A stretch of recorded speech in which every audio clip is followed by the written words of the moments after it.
Welcome into Fantasy Football Now. New season, new set, new host. Is that your name, Molly? Same faces here, though. Tim Hasselbeck. He's not going to be the guy they're designing stuff for. Matthew Berry. It certainly doesn't look promising for his prospects to return to fantasy glory anytime soon. Field Yates. So you know everybody's excited about Sutton's upside in this offense. Stefania Bell. Now you're adding a third guy to the mix who potentially can make it even more problematic. Same mission as always, get people a win, right? But let's get it going. We bring in Dan Graziano. Good morning, Dan. How we doing? I'm fantastic. What a great day for football it is here in Cleveland. Josina Anderson. Good morning, Josina. Michelle Steele. Jeff Darlington. Diana Rossini. Good morning, Sal. You're probably saying to yourself, Sal Pal, why are you wearing white gloves on Fantasy Football Now? Yeah, you are.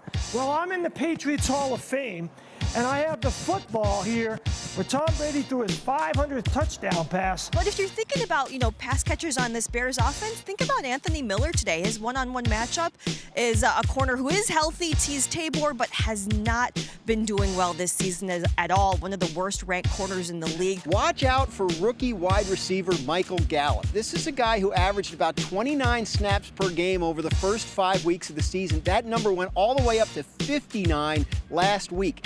Don't be surprised if this is a guy that emerges here, maybe today, maybe in the next couple of weeks. I'm ready for fantasy football now. This offseason, you heard? Back at you, girl. Time once again for America's favorite segment. Been waiting all year for this. It is the award-winning Flex Appeal. Tim Hasselbeck and I saying hi to everyone at home, including you, Le'Veon Bell. All right, Tim, we asked all of our viewers, hey, what are your flex questions? Week one, a lot of questions. And so the people tweeted at us using the hashtag FFNow. The 10 names that came at us the most are here on the board.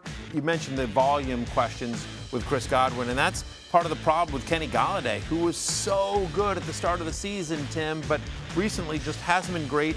Last 3 games targeted on under 8% of his routes. And Jack Doyle against the Jacksonville Jaguars. Jack's given up about 10, fantasy points to tight ends this season. But Jack Doyle, 39 more snaps than Eric Ebron, a week ago. And so it seems like now that he's healthy, kind of back in the mix there, and always good chemistry with Andrew Luck.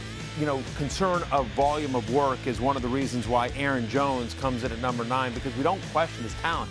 We talked about it earlier in the show. Free Aaron Jones. I don't know how many times I got to say this. Free Aaron Jones. Hello again. Very, very busy morning here, right, guys? Lots of injuries, lots of buys, things to deal with. Well, don't you worry. Field and Stefania have you covered. They've got the answers. Let's go to the waiver wire. The natural instinct at tight end is to look at the player's backup. The problem is we have seen the Patriots offense without Gronk, and really there hasn't been a tight end that has stepped up. So I think the preferred route is to actually go to the waiver wire. This is such an easy one here, right, Stefania? You have the player who plays on the exact same team, Latavius Murray, who filled in this exact situation last year. Really just for the injury concern for people who might be wondering, torn ACL.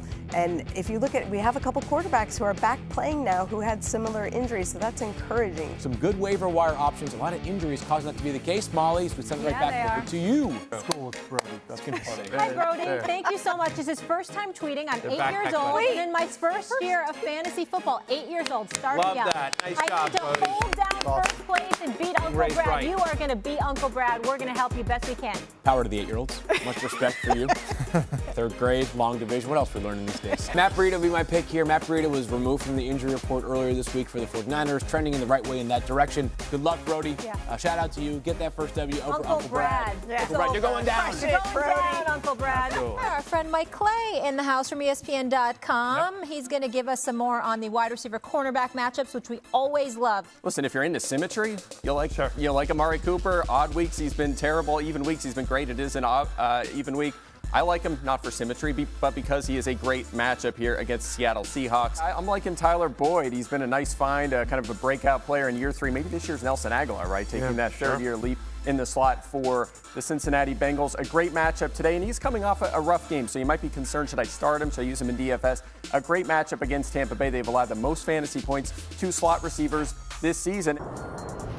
It's time for Down to the Wire, joined by Matthew Berry from the set of Fantasy Football Now to give you all the latest information to set your fantasy lineups today. Yeah, how about Chester Rogers of the Colts? We were just talking about him earlier here. And again, I'm going to pull one out here. The Browns, Damian Rantley. Somebody's got to catch the football there today. Why not let it be Capri Bibbs? Let's talk about players that might be worthy of ranting about or raving about. I get it. It has been a frustrating first half of the year for David Johnson here. They make the change in coordinator. I think that will help at least a little bit here. The point of this trade was to give Dallas a wide receiver unlike anybody that Dak Prescott had played previously with. We saw him get his highest snap percentage, his highest touch total last week. I think it continues this week in a high-scoring game against the Patriots. Yeah, give me some Aaron Jones.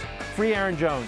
All right, we got 15 There we seconds. go. Go, Amari. Should we dance? Should we dance? 15 seconds. No, Here's this is the early. shuffle. I'm going We to all stand right leave. here. Like And one what you last don't game. know Who's is that gonna win? he We're stays gonna vote till again the next week. end. Good Yes, luck in I week number will. 9. This is what we do. I'm the only one that cares about you, America. See how they're out of here?